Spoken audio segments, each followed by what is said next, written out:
Bienvenue, j'espère que vous allez tous très, très bien.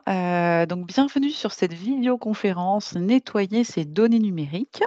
Donc c'est une visioconférence qui est financée par la conférence des financeurs de la prévention de la perte d'autonomie du Val d'Oise et qui est, organisée en partenariat avec Home Transition et Adaptia. Aujourd'hui, je serai votre, hôte pour toute la partie accueil, gestion des questions et réponses aux problèmes techniques. Donc je suis Gwendoline et je suis ravie, de pouvoir suivre avec vous cette nouvelle visioconférence avec Pascal. Donc, bah, écoute Pascal, je vais te laisser la main avec nos on a déjà 25 participants, je pense que d'autres personnes vont arriver. N'hésitez pas si vous avez la moindre question à m'envoyer vos petits messages, nous envoyer vos petits messages dans le chat. Je vais vous réécrire un petit message là-dessus et j'imagine qu'on laissera les micros peut-être ouverts à la fin, si on a un petit peu de temps Pascal, Oui, bien si sûr, bien sûr, bien sûr. super et ben, très bien, vous pourrez, discuter avec Pascal, sur comment faire du nettoyage. Et avec Gwendoline que vous n'avez pas vue depuis un petit moment et qui n'a pas Voilà. perdu la main. Merci. Ouf! Donc j'espère que bah, peut-être que certains effectivement, me connaissent déjà, mais en tout cas, je suis ravie de vous retrouver, pour, cette session, presque de printemps. Super. Bon, bah, écoute Pascal, je reste avec vous, à votre écoute et puis je vais apprendre plein de choses aussi. Qui dit printemps dit ménage et on Belle va faire un peu de transition. ménage. Ah ouais, tu vu ça? Quel talent. On va nettoyer, ces données numériques. Alors je vais pas vous apprendre, pendant 1 heure à nettoyer vos données numériques, parce que c'est vraiment complexe et ça dépend vraiment de chaque personne et de chaque appareil.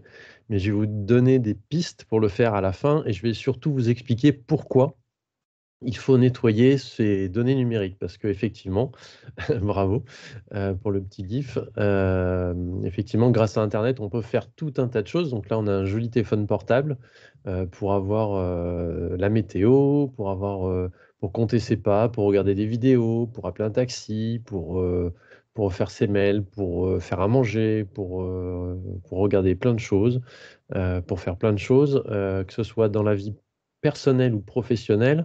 On est presque tous obligés d'être sur internet, de se connecter et on a accès à beaucoup de choses en un seul clic, gratuitement ou presque gratuitement. Donc tout va bien dans le meilleur des mondes, tout est au mieux dans le meilleur des mondes, sauf que, nos écrans sont aussi des écrans de fumée. Ils masquent la grande quantité d'énergie et de ressources primaires nécessaires, ainsi que la pollution engendrée pour fabriquer nos précieux équipements et faire tourner ce qu'on appelle la big data. Donc internet, c'est la vie, mais c'est également beaucoup de ressources. Le numérique, donc tout ce qu'on appelle numérique, c'est les ordinateurs, les tablettes, les smartphones et tout ce qui gravite autour. C'est 4,2 de l'énergie primaire consommée par l'humanité, dont une bonne partie d'hydrocarbures et de charbon, donc 4,2 de toute l'énergie, que ce soit les industries, les voitures, pour fabriquer tout ça, c'est 4,2 juste pour le numérique et ça utilise 5,5 de l'électricité produite dans le monde et également ça utilise 0,2 de l'eau disponible. Alors c'est pas grand-chose, 0,2 mais à l'échelle, mondiale, c'est quand même énorme. Et dans un futur proche, donc ça, c'est des chiffres récents, mais dans un futur proche, Internet pourrait devenir la première source mondiale de pollution. En effet, aujourd'hui, le numérique émet 3,8 des gaz à effet de serre du monde, soit plus que le transport aérien civil. On émet plus de gaz à effet de serre en utilisant nos ordinateurs qu'en prenant l'avion. Et d'ici 2025, ce chiffre pourrait doubler, passant à 8 et dépassant la part actuelle des émissions de voitures. Donc voilà, ces données numériques, et cette utilisation numérique abîme énormément la planète. Alors pourquoi? Eh bien parce que la moindre action sur internet, donc là tout ce qu'on fait actuellement d'ailleurs, réclame, de l'électricité, donc de l'énergie et ça crée un effet domino. Alors je vais vous donner 3 exemples. Premier exemple, envoyer un email, juste un email, consommerait autant qu'une ampoule allumée pendant 25 minutes. Même si c'est juste un email de coucou, où il y a 6 lettres, ça suffirait à consommer autant qu'une ampoule allumée pendant 25 minutes. Deuxième exemple, télécharger un journal numérique, votre quotidien, alors votre quotidien régional, je vais pas en nommer, comme ça évitera de faire de la pub pour l'un ou l'autre. Le télécharger pour le regarder sur votre tablette ou votre ordinateur ou votre téléphone portable, ça consomme autant d'électricité que si vous faisiez une lessive. Donc, faites une lessive et allez l'acheter en papier, même si le papier, ça utilise un petit peu de ressources, ça en utilise beaucoup moins que la version numérique. Et puis, la dernière chose, vous vous souvenez peut-être tous, vous allez me dire ça dans la barre de conversation, la fameuse vidéo de Gangnam Style. Alors, je ne sais pas si ça vous parle, ce japonais qui a fait des millions et des millions de vues en dansant sur une chanson un peu loufoque, mais qui était très rigolote. Eh bien, cette vidéo a été visionnée, oui, coréen exactement, pardon, 2,7 milliards de fois sur la planète et aurait induit une demande d'électricité équivalente à la consommation annuelle d'une petite centrale nucléaire. Voilà. Juste le visionnage de cette vidéo par toutes les personnes sur la planète qui l'ont regardée. Alors aujourd'hui, seulement c'est déjà beaucoup, mais seulement 57% de la population mondiale navigue sur internet. Mais ce chiffre risque d'augmenter. En 2018, il y a eu 1 million de nouveaux utilisateurs chaque jour. Donc en 2030, il me semble, voilà, il y a un chercheur qui a dit que la consommation électrique atteindrait le niveau de consommation d'énergie mondiale qu'on avait en 2008, juste en 2030 pour le web. Alors, je vais revenir à la diapo d'avant, on a une question, ça induit une demande d'électricité équivalente à la consommation générée, donc la production d'une centrale nucléaire, la production d'une petite centrale nucléaire. Donc c'est énorme.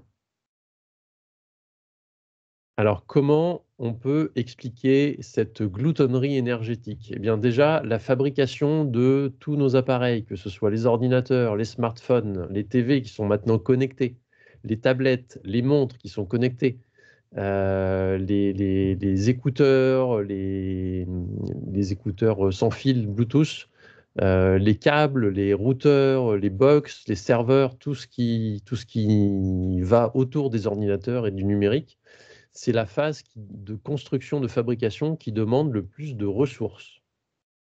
Et ensuite, eh bien, il y a leur utilisation au quotidien, le fonctionnement de nos équipements, des réseaux, donc alimenter nos ordinateurs chez nous, nos téléphones, recharger nos téléphones, alimenter les serveurs, les data centers, tout ça, qui fonctionne 24 heures sur 24, 7 jours sur 7. Et qui, eux, en plus, ces serveurs, ces data centers ont besoin de beaucoup d'électricité, consomment beaucoup d'électricité pour les refroidir. Et bien tout ça, ça requiert beaucoup de ressources. Et c'est donc pour ça qu'on a ces chiffres-là absolument faramineux. Pour la fabrication, 35%, 35% de l'énergie primaire sert à fabriquer nos terminaux. Ensuite, 30% est imputable à leur utilisation quotidienne, 20% sert à faire fonctionner nos réseaux et 15% pour faire fonctionner les data centers. Donc on voit que c'est bien la fabrication qui utilise le plus d'énergie. Et puis au niveau de l'eau, 79% de l'eau est consommée dans la phase de fabrication des équipements et 21% dans l'utilisation de ces équipements, notamment pour refroidir les data centers.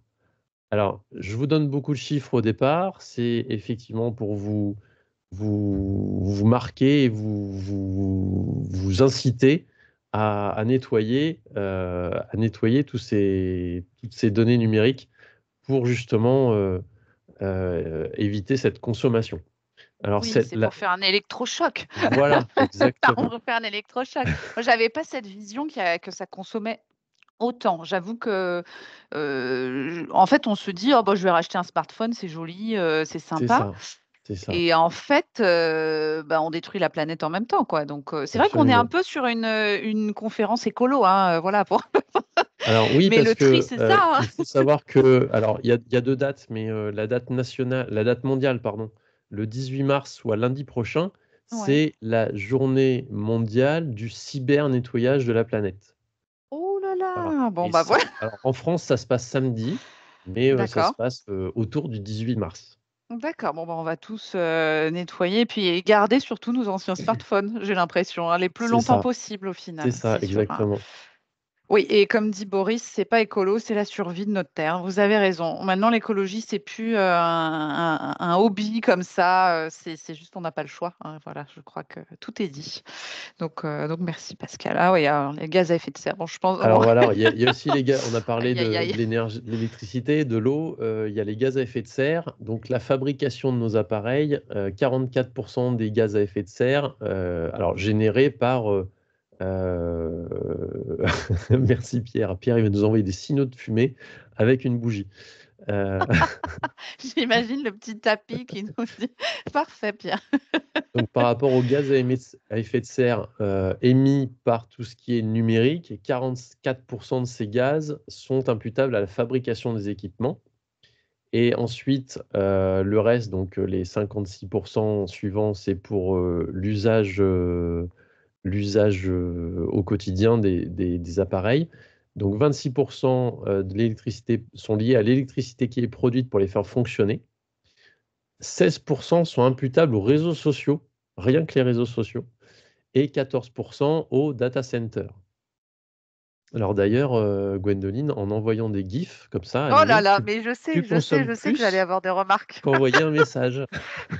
C'est terrible et effectivement, on envoie les newsletters toutes les semaines, à tout le monde, donc il va falloir qu'on dise à tout le monde de les supprimer dès qu'ils les enfin, quand c'est passé, enfin bon bref.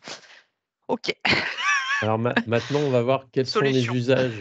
les usages qui polluent le plus pour savoir après comment limiter au mieux son impact. Je Parce que sens que mon sinon, Vadom va être sinon on éteint les ordinateurs, on les revend, on revend les smartphones, on débranche les lignes téléphoniques, les télés et puis on repasse effectivement aux bougies et aux signaux de fumée, avec Pierre. Mais c'est beaucoup plus compliqué si tout le monde s'y met aux signaux de fumée, ça va se mélanger, il va y avoir beaucoup de spam. Alors, l'usage qui pollue le plus, ce sont les vidéos. Alors, regarder l'intégralité de la dernière saison de La Casa de Papel en un week-end, regarder le replay de koh au fond de son lit, sur, sa télé. Le replay, hein, pas le direct, je dis bien le replay. Chercher sur YouTube le bon tuto pour, nettoyer ses données numériques ou monter son meuble IKEA.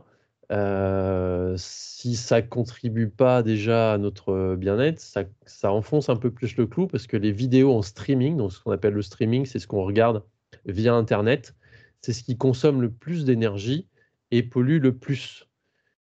Donc les vidéos utilisent 80 des données du web, dont 60 sont des vidéos en ligne, que ce soit donc les plateformes de streaming comme Netflix, Amazon Prime, pardon, Netflix, et cetera, à hauteur de 34. Les vidéos porno, 27, c'est énorme. YouTube à lui tout seul consomme 21. Les vidéos sur les réseaux sociaux, c'est 18 et tous les autres, flux vidéo, que ce soit, Skype, Teams en fait partie, les vidéos en ligne, des caméras de vidéosurveillance, et cetera, ou toutes les vidéos pour discuter avec les gens, ça représente 20 de l'utilisation des données du web, donc de la pollution. Ensuite, 2e, petite activité qui pollue le plus, ce sont les réseaux sociaux. C'est l'utilisation des réseaux sociaux, c'est 5 du trafic mondial sur internet. C'est énorme Le fait de regarder Facebook, Instagram, TikTok, et cetera, quand vous scrollez, ben, vous faites tourner la boucle, vous faites tourner toutes les machines pour que les données qui s'affichent sur votre téléphone puissent apparaître. Pour vous donner un chiffre, l'utilisation de Facebook, c'est plus de 645 millions de kilos de CO2 par an. C'est l'équivalent de 645 000 vols Paris-New York. Alors, les replays de Movadom sur YouTube, ben, vous les téléchargez une première fois et puis vous les gardez chez vous. Comme ça, juste ceux qui vous intéressent et puis faut pas regarder ceux qui N'arrêtez ne pas vous de les intéressent pas. regarder quand même. Comment? N'arrêtez pas de les regarder Non, quand même. n'arrêtez pas de les regarder. Ensuite, troisième cause de pollution, c'est tout ce qui circule dans notre boîte mail. Alors, comment ça marche un email? Vous envoyez un email avec une pièce jointe depuis votre ordinateur. Il va dans un data center qui appartient à votre fournisseur d'accès. Il est réceptionné, traité et stocké et retransmis dans le réseau, envoyé dans le réseau, pour aller dans un autre data center du fournisseur d'accès de votre destinataire qui, lui, reçoit ce message sur son ordinateur. Et pendant ce temps-là, le message transite par des points éloignés du globe. D'après l'ADEME, un mail parcourt, alors c'est une moyenne globale, il parcourt 15 000 kilomètres pour rejoindre les serveurs du fournisseur d'email, puis le destinataire du message. L'empreinte carbone d'un email, tout simple, donc ce que je vous disais tout à l'heure, un simple coucou, ça représente une émission de 4 grammes de CO2. Un SMS, c'est 0,014 grammes. Un SMS tout simple, sans dépasser le nombre de caractères qu'il transforme en MMS ou sans mettre de pièce jointe. Et donc les mails, plus il y a de pièces jointes, plus il y a de destinataires, plus ça pèse. Avec une pièce jointe volumineuse, un email produit jusqu'à 50 grammes de CO2. Envoyer une photo de vacances de 1 méga, donc les photos de vacances de 1 méga, il n'y en a plus beaucoup parce que maintenant c'est plus du 10 ou 100 mégas, à 10 amis, ça équivaut à parcourir 500 mètres en voiture. Bon, 500 mètres en voiture, c'est pas énorme. C'est pour un petit mail. Et Oui, mais les puis, chaînes de mails, Pascal, qu'est-ce que tu en penses alors? on va y venir, on va y On va venir. J'en étais sûre. Sachant qu'il y a 293 milliards d'emails envoyés par jour dans le monde et que ça devrait grimper à 347 milliards dans 3 ans, qu'il y en a 1,4 milliard qui sont envoyés par jour en France, que chaque Français en reçoit en moyenne 39 mails par jour, ce qui fait 10 à 12 milliards d'emails qui sont échangés, alors c'était en 2018, ça a encore augmenté, par heure, en dehors du spam, parce que le spam, ça augmente encore ces chiffres-là. Ce qui nous fait que on a 140 kilos de CO2 qui sont produits par une personne qui ne supprimerait jamais ses emails en 5 ans, parce que ces emails, quand vous les recevez, ils sont également sur le serveur, donc sur le data center de votre fournisseur d'accès, et si vous ne les effacez pas, ça consomme de l'énergie. 75% des emails qu'on reçoit sont des spams, donc ils servent à rien et ils polluent un maximum parce qu'on les reçoit, ils sont stockés, etc. Donc tout ce qu'on a vu juste avant. Et 60% des emails ne seraient même pas ouverts par les gens qui le reçoivent.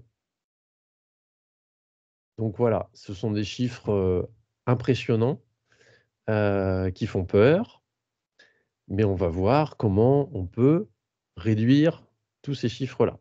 Mais il faut que tout le monde s'y mette. Et alors, je vais vous parler maintenant de la quatrième et dernière plus grosse source de consommation et de pollution, ce sont les moteurs de recherche. Donc les moteurs de recherche, comment ça marche? Vous êtes sur votre ordinateur et vous tapez en haut de la barre de recherche ou de la barre de navigation, vous tapez ce que vous cherchez. Ça vous transmet la page d'accueil de votre moteur de recherche, que ce soit Google, Ecosia, pas Firefox, c'est un navigateur, Yahoo, etc. ou autre. Ça utilise un data center du moteur de recherche. Ensuite, donc, vous tapez votre recherche. Le data center du moteur de recherche vous envoie des résultats trouvés. Donc, lui, il mouline. Pendant ce temps-là, il consomme de l'électricité. Il vous renvoie des données. Donc, ça navigue. Vous cliquez sur celui qui vous intéresse. Ensuite, vous arrivez sur le data center de l'hébergeur du site sélectionné et vous prenez connaissance de la page. Donc, vous faites fonctionner 3 data centers quand vous faites une recherche. Une recherche d'1 minute sur Internet depuis un ordinateur fixe consommerait 100 watts. On sait que rien que sur Google, il y a 3,3 milliards de requêtes qui ont été effectuées par jour en 2018, en moyenne. Donc, une année de recherche Internet équivaudrait à 120 000 gigawatts, soit la consommation annuelle d'électricité de la Norvège. Voilà, Google, avec ses recherches, c'était en 2018, consomme autant que la Norvège. Alors, qu'est-ce qu'il faut faire? Déjà, ne pas avoir peur. On va y arriver, on va y arriver. Oui, là, on Déjà, se on dit, on va on pardon. éteignez tous vos ordinateurs. Je vais avoir une baisse de nombre de personnes qui vont participer On à n'a la plus de visio, là, participants, crac. dis donc. Ah, Alors, gigawatt, il ce nous dit. sont Ah, d'accord. Gigawatt, c'est où que vous voyez ça, alors Patrick? 120 D'accord. 000 gigawatts, non, l'année de recherche, c'est 120 000 gigawatts consommés. D'accord. C'est la quantité consommée. La consommation, donc je vous disais, d'une minute de recherche sur un navigateur, sur Internet, consomme 100 watts, soit 1,66 watts-heure. Voilà, c'est la petite différence. Alors, il faut juste essayer de réduire, de faire attention à sa consommation de vidéos. On en regarde moins. On réserve notre temps pour les séries et les films qui valent vraiment le coup. C'est vrai qu'avec les plateformes maintenant, on peut regarder, plein de choses, et puis pas forcément, s'y intéresser. Mettre une série juste pour avoir du bruit, pendant qu'on fait le ménage ou qu'on fait la cuisine, mettez la radio dans ce cas-là. On arrête de scroller les vidéos sans fin aussi sur les réseaux sociaux. Ça, c'est les jeunes qui font beaucoup ça. Moi, je me bats avec mes enfants et pour ça, parce qu'on les voit sur Instagram, tac, tac, on lève le pouce, on lève le pouce. Un double pouce pour mettre un petit like, on passe à la vidéo suivante, etc., etc. Et puis, on désactive aussi les lectures automatiques, donc que ce soit sur les plateformes de streaming ou aussi sur les réseaux sociaux. Ça, vous pouvez le faire. Vous allez dans les paramètres. C'est notamment sur Facebook, vous avez les lectures automatiques. Alors, si vous voulez, on va regarder ça tout de suite, comment faire. Je vais aller sur Facebook et je vais vous montrer. Alors, je ne vais pas vous le montrer parce que j'ai des informations personnelles. Donc, vous avez en haut à droite, vous avez l'onglet avec votre compte. Si vous cliquez dessus, vous avez un petit menu déroulant et vous avez paramètres et confidentialité. Ensuite, vous avez à nouveau paramètres. Et là, il faut chercher parce que ça change tous les 4 matins. Donc là, ça doit être contenu multimédia. Je viens de mettre un Vous avez petit voilà. lien. A priori, c'est le tuto. Il y a des explications, mais bon, je sais pas si c'est à jour, hein. C'est Facebook qui donne ça, mais Ouais, ça a l'air d'être ça. Donc vous avez ensuite sur la gauche, vous avez un menu préférences avec contenu multimédia et puis des paramètres vidéo. Et là, vous pouvez déjà changer la qualité par défaut de la vidéo pour la mettre en définition standard plutôt que HD. Et puis vous avez lecture auto des vidéos, activée ou non ou par défaut. Donc là, je coche non, comme ça. Voilà, modification enregistrée. Ensuite, vous avez toujours affiché les sous-titres. C'est pas la peine d'avoir les sous-titres, parce que c'est pareil, ça consomme, de l'énergie pour rien et en général, ça vient s'incruster par-dessus le texte et c'est, souvent des sous-titres automatiques, qui sont pas forcément, en adéquation avec, ce que vous regardez. Et puis, on a dans ce même menu, juste en dessous de contenu multimédia, on a un mode sombre. Alors c'est pareil, vous activez ce mode sombre. Alors déjà, ça vous fera du bien à vos yeux parce que vous aurez moins de blanc, contrairement à ma diapo, actuellement. Si vous regardez l'image à droite, elle est beaucoup plus agréable à regarder que l'image, enfin que la vignette globale en blanc et puis ça consommera moins d'énergie également sur votre appareil. Donc ces manipulations, vous pouvez les faire sur votre ordinateur, mais aussi sur votre tablette et sur votre smartphone, parce que si vous le faites sur un, je suis pas sûr que ça le fasse sur tout. Donc vérifiez bien tous ces paramètres, parce qu'en plus, quand vous êtes sur votre téléphone, portable, ça vous consomme des données mobiles éventuellement. Juste parce que vous voulez regarder ce qu'a fait, votre cousine la semaine dernière, sur son Facebook, il y a forcément des vidéos publicitaires qui vont apparaître et qui vont se mettre en route. Donc désactivez tout ça. Donc réduire la qualité des photos et vidéos, donc c'est ce que je vous ai dit aussi, pour, réduire la qualité des vidéos dans Facebook. Sur vos téléphones portables et vos ordinateurs, alors principalement sur vos téléphones portables, supprimez les applications dont vous ne vous servez pas. Parce que même si vous ne les utilisez pas, elles se lancent au démarrage et consomment de l'énergie sur votre téléphone et donc du coup, font diminuer également, la batterie de votre téléphone et vous êtes obligé de le recharger plus souvent, donc vous consommez plus d'électricité pour le recharger. Et puis, rangez vos photos sur vos ordinateurs, transférez-les de vos téléphones à vos ordinateurs. Alors, si vous ne savez pas faire, vous allez chercher, là, je vous conseille d'aller chercher un petit tuto sur YouTube, sur la page de Movadom, on en a fait plusieurs. Ça vous permettra de ranger vos photos et puis supprimez-les du cloud, parce que le cloud, c'est un gros consommateur d'énergie et de données. Et puis, quand vous êtes chez vous, désactivez sur vos téléphones portables la 4G et activez le Wi-Fi. Le Wi-Fi consomme beaucoup moins que la 4G. Je suis en train de boire parce que ça commence à me piquer un petit peu au niveau de la gorge. J'en profite, pour mettre le lien vers, notre visioconférence qu'on Si avait tu fait en la avril trouves, ouais, alors 2023 parfait. sur les photos numériques et on a décrit comment enfin, c'était toi d'ailleurs qui a décrit comment supprimer, classer, organiser les photos. Donc je vous l'ai mis. Merci. Donc comme ça, vous avez un peu plus de place aussi sur votre téléphone portable et puis, évitez, tout ce qui est cloud, je vous l'ai déjà dit, puisque à chaque fois que vous prenez une photo, elle va se mettre dans le cloud, elle va se mettre après sur vos différents appareils, mais elle reste dans le cloud et ça stocke, ça consomme beaucoup de données. Donc préférez, le branchement par câble depuis votre téléphone portable sur votre ordinateur pour transférer vos photos et faire de la place sur votre téléphone portable pour en reprendre d'autres. Alors ensuite, on a vu les emails, qui étaient, gros consommateurs. Videz votre boîte mail, nettoyez votre boîte mail, faites du tri, rangez, effacez les emails que vous avez envoyés parce que ça souvent ils sont enregistrés automatiquement, on les garde alors qu'il y a pas forcément besoin. Même professionnellement, faites attention de temps en temps, de faire un peu de tri.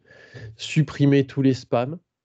Installez, si vous n'en avez pas, un anti-spam, ou si votre opérateur n'en a pas. Si votre fournisseur d'accès en propose, peut-être que c'est optionnel et que ce n'est pas, activé, donc allez voir ça et puis, désinscrivez-vous des newsletters que vous ne lisez pas. Je le fais, très, très régulièrement. Donc soit vous cliquez sur le petit bouton en bas, se désinscrire, soit vous utilisez des outils, tels que CleanFox que vous pouvez trouver sur internet. Peut-être que tu peux trouver, ça Gwendoline et puis, nous mettre le lien dans la barre de conversation. C'est un logiciel que vous configurez par rapport à votre boîte mail et qui va, se désinscrire. de tout ce qui est inutile. Quand vous envoyez des mails, réduisez le nombre de destinataires, ciblez les destinataires et faites pas, envoyer à tous. Heu, on a eu beaucoup ça une période où on recevait, des PowerPoint envoyés par tata Josiane à toute la famille et puis, tonton Gérard, il le recevait et puis il le renvoyait à tous ses contacts, donc on le recevait à nouveau. Donc faites attention, ciblez bien et envoyez-le qu'à ceux qui sont susceptibles d'avoir le temps de les regarder et d'en profiter. Nettoyez également vos listes de diffusion. Des fois, on a des contacts qui sont là en doublon, ou des adresses qui sont erronées et quand vous envoyez un mail, vous recevez un mail d'erreur, mais comme vous l'avez envoyé à 25 personnes et ben, vous faites pas attention à qui a l'adresse erronée et vous la laissez et vous l'envoyez et du coup, ça fait quand même un aller-retour pour rien. Enlever un destinataire à un mail, ça revient à économiser en moyenne 6 grammes de CO2. C'est c'est plus qu'un mail envoyé. Quand vous envoyez des pièces jointes, optimisez la taille de ces pièces jointes. Trouvez des alternatives aux fichiers les plus lourds. Utilisez des clés USB pour les envoyer, pour les prêter à vos amis, à votre famille. Utilisez des liens hypertextes pour, renvoyer, directement sur le site que vous voulez montrer plutôt que de télécharger, le document et le renvoyer le document. Les sites, de transfert de fichiers lourds, si vous avez beaucoup de photos à envoyer, c'est pas la solution la plus écologique, mais c'est peut-être la moins compliquée. Et puis, quand vous recevez un message et que vous allez répondre à ce message, supprimez la pièce jointe parce que des fois, le message, repart avec la même pièce jointe. Donc faites bien attention à ça également. C'est consommateur de beaucoup d'énergie. Ensuite, concernant les recherches sur les sites, internet. Quand, alors, je ne sais pas si Dominique est avec nous, mais il avait dit qu'il souhaitait participer. Même quand Dominique nous fait ses tutoriels, des fois, plutôt que de taper le nom directement dans la barre de recherche, du site internet qu'il a déjà visité, il fait une recherche et du coup, c'est le moteur de recherche qui lui ressort le nom du site internet. Si vous utilisez, je sais pas, si vous voulez regarder un replay de Movadom sur YouTube, et ben, vous ne tapez pas dans votre moteur de recherche replay Movadom YouTube. Vous allez directement sur YouTube, vous tapez YouTube et ça va vous sortir l'adresse, plutôt que d'utiliser le moteur de recherche qui, lui, va générer beaucoup plus de pollution. Ensuite, si vous avez une recherche à faire, faites-la, le plus précisément possible, le plus synthétiser le mieux votre demande, pour éviter d'avoir trop de résultats et de passer encore, beaucoup de données, pour faire cette recherche. Sur les sites internet, vous avez quelquefois de la publicité avec des animations flash sur les pages, consultées. Donc ça, c'est quelque chose que vous pouvez supprimer dans votre navigateur, c'est de désactiver les animations flash, puisque ça consomme aussi et c'est de la pub qui ne sert à rien. Choisir un navigateur plus économe, ça peut être une bonne solution. Donc d'après, les recherches, Chrome serait un des plus gourmands. Il consommerait 27 Wh, c'est ça? Si j'ai bien compris, c'est Patrick, ouais, qui a une quantité d'énergie, consommée.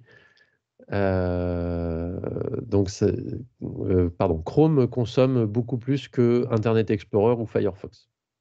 Et puis vous avez des moteurs de recherche qui reversent une partie de leurs revenus pour des projets sociaux ou environnementaux. Donc préférez-les à Google, Yahoo ou Bing, qui sont les 3 principaux, qui eux fonctionnent, avec, de la publicité, pour générer des revenus. Heu, donc utilisez des moteurs de recherche, écologiques, Ecosia, par exemple, propose à chaque fois que vous faites une recherche de vous rajouter une goutte d'eau et ces gouttes d'eau en fait se transforment en arbres et Ecosia plante des arbres. Donc ces arbres vont absorber du CO2 et relâcher de l'oxygène. Donc c'est un moindre mal. Alors de manière générale, c'est ce que je vous disais tout à l'heure, on fonctionne autant qu'on peut en Wi-Fi plutôt qu'en 4G. Et je dirais même brancher un câble sur votre ordinateur plutôt que d'utiliser le Wi-Fi, ça consommera encore moins. Et en plus, ça sera peut-être même plus puissant. Ensuite, couper la 4G dès que vous en avez plus besoin. Et puis, pensez à couper votre localisation, votre géolocalisation, donc le petit icône comme ça sur votre téléphone portable. Ça évite le transfert de données permanent concernant votre position géographique. Alors, si vous partez en randonnée, comme on a vu la semaine dernière avec, avec Dominique, activez votre géolocalisation juste le temps de votre randonnée. Quand vous retournez à votre voiture ou que vous êtes rentré chez vous, si vous avez peur de vous perdre, là, vous désactivez votre localisation. Premièrement, vous ferez des économies d'énergie et deuxièmement, Google vous fichera un petit peu la paix puisqu'ils arrêteront de vous envoyer de la publicité ciblée avec votre géolocalisation si vous n'avez pas désactivé les paramètres dans Google pour qu'ils ne puissent pas utiliser ces informations. Alors, on a une petite question, comment se mettre en Wi-Fi? Eh ben, sur votre téléphone portable, ça je pourrais peut-être le faire après en off, Mmh. avec, non je peux pas le brancher, si je peux peut-être le brancher, on verra. Il suffit de descendre la barre de paramètres qui est en haut de votre téléphone et puis vous avez, à cet endroit-là, vous avez, le Wi-Fi. Donc vous activez le Wi-Fi. Ça prendra le relais sur les données mobiles en général. Et puis sinon, vous désactivez les données mobiles et vous fonctionnez juste avec le Wi-Fi. De plus en plus d'opérateurs mobiles proposent, alors moi je l'ai sur mon téléphone, les appels via Wi-Fi. C'est-à-dire que si je me mets en mode avion, ça me coupe toutes les données. Donc j'ai plus ni Wi-Fi ni 4G. Mais si je rallume juste le Wi-Fi, eh ben, je peux quand même téléphoner. Mais je reçois plus tout ce qui est notification des réseaux sociaux, les mails, ce genre de choses. Si, je les reçois d'ailleurs par Wi-Fi. Mais ça consomme beaucoup moins en Wi-Fi qu'en 4G. Parce que la 4G, ça part à l'antenne. L'antenne utilise de l'énergie pour transférer à l'autre antenne, etc., pour aller jusqu'au data center de l'opérateur téléphonique.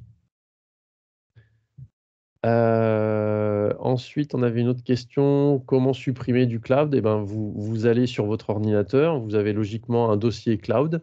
Vous faites désactiver le cloud pour que ces fichiers restent sur votre ordinateur.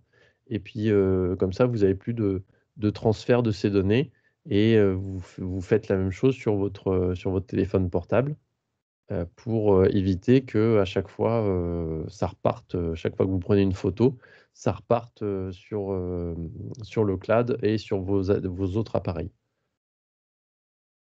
Voilà, donc ça, c'est les choses principales qu'on peut faire. Et il y a encore des petits gestes. Et alors, il y en a un qui m'a surpris et auquel je ne m'attendais pas. Donc, j'ai un petit peu de bricolage à faire du coup à la maison. C'est au niveau de la télévision. Préférer regarder la télévision par la TNT avec l'antenne. Maintenant, toutes nos box proposent la télévision et on se sert, on passe par internet pour regarder la télévision. Et je ne m'étais pas rendu compte en fait que eh ben, on utilise non pas les signaux numériques, mais on se sert de tout le réseau internet pour regarder ces émissions qui sont avec des formats, pas des formats, des formats très très élevés, de la HD ou de la Ultra HD, alors que les télés ne sont pas forcément équipées pour. Donc déjà, la TNT, c'est une très, très bonne qualité et ça consommera, beaucoup moins ça générera, pardon, beaucoup moins de gaz à effet de serre. Par exemple, regardez une émission en streaming via sa box. Donc, vous allez, sur votre box, internet, sur votre box télé et vous regardez un replay d'une émission. Ça émet autant de gaz à effet de serre que de fabriquer, transporter et lire un DVD. L'ensemble de ces opérations-là. Gardez également ces équipements, gardez vos téléphones portables le plus longtemps possible. Changez-les vraiment quand ils ne fonctionnent plus du tout. Alors, une fois qu'ils ne fonctionnent plus et qu'ils rament, essayez de faire une restauration d'usine. Ce qui permettra peut-être de supprimer ça permettra de supprimer toutes les applications qui ne vous servent pas et qui elles, font tourner votre téléphone portable et le fatiguent. Et puis si ça ne suffit pas, changez-le, mais en utilisant un site, de revente d'occasion, de style back market ou qui propose des appareils reconditionnés. Ensuite, évitez de vous suréquiper. Un téléphone portable, plus une tablette, plus un ordinateur portable, plus un ordinateur fixe, c'est peut-être beaucoup. Il y a peut-être pas besoin d'avoir tout ça. Prenez vraiment que ce dont vous avez besoin. Et puis, alors j'avais noté au niveau de la box ADSL, voilà. Éteignez votre box et votre boîtier TV la nuit puisque, bah, la nuit, pendant que vous dormez, vous avez peut-être pas besoin du module qui va faire fonctionner la télé puisque vous êtes en train de dormir et vous avez peut-être pas besoin non plus de la box qui va générer, qui va générer, internet, que ce soit en câble ou en Wi-Fi. Allumer 24 heures sur 24 une box ADSL et le boîtier TV qui est associé consomment en moyenne 200 kWh par an, soit la consommation électrique annuelle de 7 ordinateurs portables de 15 pouces utilisés 8 heures par jour. Donc Puis en plus, on fait des économies là parce et ben qu'on voilà, dépense moins. Enfin, il y a tout qui va bien. c'est écologique, mais c'est surtout économique pour soi, Bah oui, c'est sûr. avec les augmentations qu'on a eues et qu'on va encore avoir. Tout à fait. En éteignant votre box le soir, vous pouvez facilement économiser 65 à 130 kWh, soit 8 à 16 euros. Et puis, vous économisez également, pardon, entre 650 et 1300 litres d'eau parce que tous les appareils que vous avez, ils sont branchés sur des serveurs qui communiquent en permanence et qui, eux, ont besoin d'être refroidis.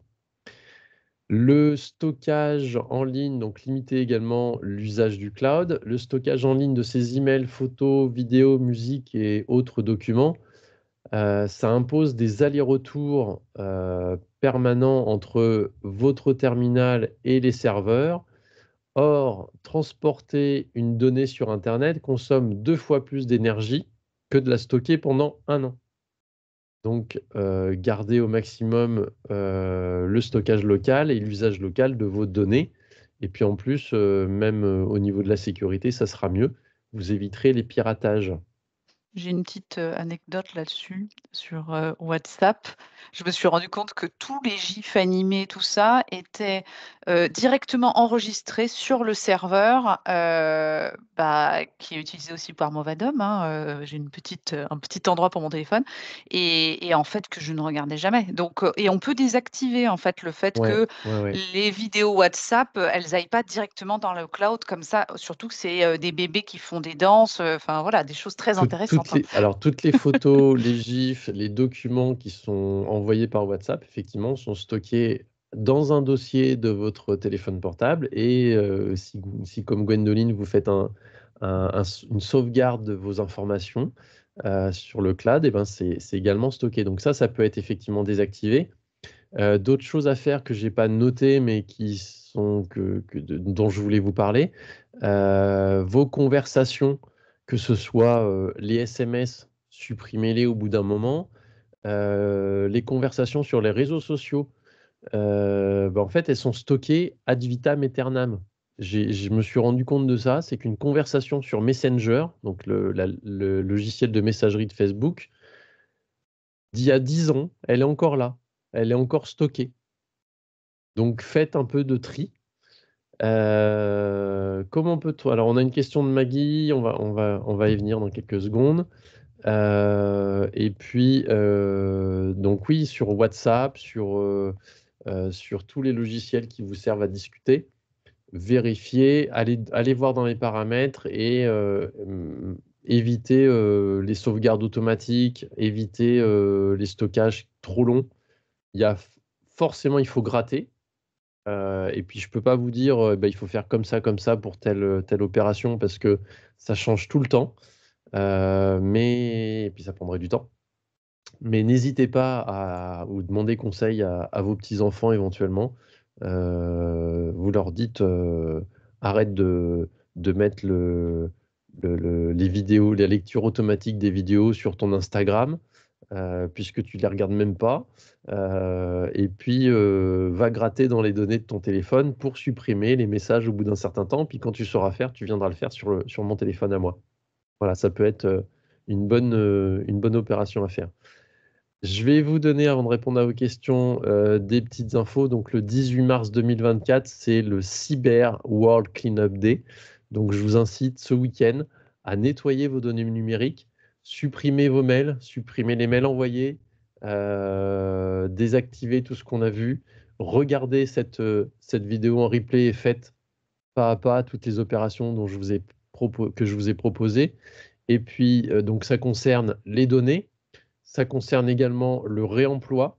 Donc, plutôt que de jeter vos appareils, vous avez des filières pour les réutiliser ou le reconditionner. Donc, je vous ai parlé tout à l'heure de back market, mais vous en avez plein d'autres qui qui vendent des appareils reconditionnés et garantis. Et puis recycler. Ne laissez pas les téléphones portables, les vieux téléphones portables au fond du tiroir. Emmenez-les à des associations. Normalement, ce week-end, si vous regardez bien, si vous cherchez bien, autour de vous, il y aura forcément des actions qui vont être proposées et des associations qui vont proposer également du recyclage de matériel électronique. Moi, je sais qu'à Vichy, on a une association qui récupère des vieux ordinateurs et qui les nettoie, les vide et met du Linux dessus, qui consomme beaucoup moins d'électricité et est moins gourmand aussi en capacité des ordinateurs, et avec des vieux ordinateurs qui ne... maintenant, on est à Windows 11, il me semble. En dessous de Windows 10, ça devient compliqué à utiliser. Ces ordinateurs-là peuvent être réutilisés et resservir. Si c'est pas pour vous, ça sera donné ou vendu à des associations à des prix réduits. Voilà à peu près tout ce que j'avais à vous dire aujourd'hui. Alors, cette visio, je l'ai conçue avec une infographie que j'ai trouvée. J'ai repris 90% de ce qu'il y avait dedans après avoir fait quelques recherches. Donc, c'est le dernier lien qui est là, qui est très très bien fait, qui explique beaucoup beaucoup de choses. Il y a des données qui étaient données par le CNRS, Greenpeace, l'ADEME et puis d'autres associations informatiques et écologiques. Et puis, je vous ai mis aussi le lien de quelques recettes faciles pour nettoyer vos fichiers et vos données. Donc, c'est le lien de Cyber World Cleanup Day. Je vais le copier, tu le copies et tu le mets dans la barre de conversation. Ouais, je vais vous le mettre sans problème. Voilà. Top. Eh bien, merci beaucoup, Pascal. C'était extrêmement intéressant. Je pense qu'on a tous envie d'aller faire du tri dans, dans tous nos ordinateurs et téléphones. Vraiment très intéressant. Alors, ce que je vous propose là, c'est qu'on va finaliser cette visioconférence et ensuite Pascal répondra à vos questions parce qu'on en a quelques-unes effectivement. Donc, élément important, je vous invite à répondre à notre questionnaire de satisfaction. Je vous mets le lien dans la barre de conversation. Vous pouvez aussi cliquer sur cliquer ici qui apparaît sur votre écran. Et ça nous permettra, c'est pour nos financeurs hein, qui sont très friands de savoir ce que vous avez pensez de ces visioconférences. Donc, n'hésitez pas à y répondre, même si c'est à chaque visioconférence. Nous avons aussi d'autres projets, un livre audio et un podcast sur le déménagement senior. Donc, n'hésitez pas, si vous avez des amis, des contacts qui ont un projet de déménagement, à leur partager. Une chaîne YouTube donc, qui s'appelle Movadom. Vous allez sur YouTube, vous tapez Movadom dans la barre de recherche et vous aurez toutes nos visioconférences depuis 2020. Donc, on commence à avoir pas mal de vidéos intéressantes. Et pour Sinon, vous s'inscrire, cliquez directement sur le lien, ça évitera une recherche de YouTube et il fera très quelques bien. petites économies. Donc, crac, vous cliquez dans cette conversation et c'est bon, c'est fait. Et puis, vous pouvez vous inscrire gratuitement à toutes nos visioconférences sur movadom.eventbrite.com et communiquer à vos amis, vos proches aussi ces éléments-là. On remercie nos financeurs, donc la conférence des financeurs de la prévention de la perte d'autonomie du Val d'Oise, de nous permettre de faire ces visioconférences, ainsi que la CNSA. Et n'hésitez pas si vous avez des questions sur contact@movadom.com. Merci à tous.